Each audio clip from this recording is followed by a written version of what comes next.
নেপালের যেদিকে চোখ যায় এখন কেবলই ক্ষয়ক্ষতির দৃশ্য। কোথাও কাদার নিচে চাপা পড়েছে গাড়ি, কোথাও অর্ধেক ডুবে আছে ট্রাক্টর। নদীর পাশে বাড়িগুলোতে ঢুকে পড়েছে কাদা আর পাথরের স্তর।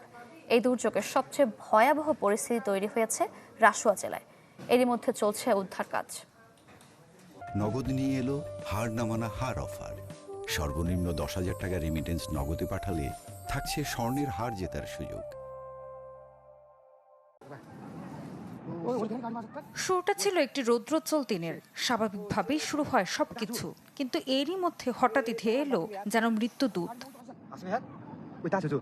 পাহাড়ের বুক চিরে আচমকা নেমে আসতে থাকে পানির ঢল, সাথে কাদা, পাথর আর ধ্বংসস্তূপ। মুহূর্তেই বদলে যায় নেপালের নোয়াকোট জেলার তুপচি এলাকার চিত্র। চারপাশে তখন কেবল আতঙ্ক আর ক্ষয়ক্ষতির দৃশ্য। কেউ অপেক্ষা করছেন স্বজনের খোঁজে, কেউ দেখছেন নিজেদের বসতবাড়ির ধ্বংসাবশেষ।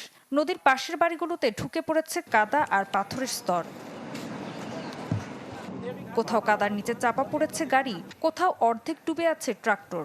একটি ভবনের নিচতলাও ঢেকে গেছে পুরো কাদায়। ঢলের পানিতে আটকা পড়েছিলেন এ বৃদ্ধা। ভারী যন্ত্রের সাহায্যে তাকে নিরাপদ স্থানে সরিয়ে নেয় উদ্ধারকারীরা।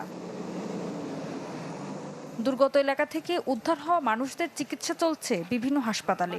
আহতদের কেউ হারিয়েছেন স্বজন, কেউ এখনো জানেন না তাদের ঘরবাড়ির কি অবস্থা।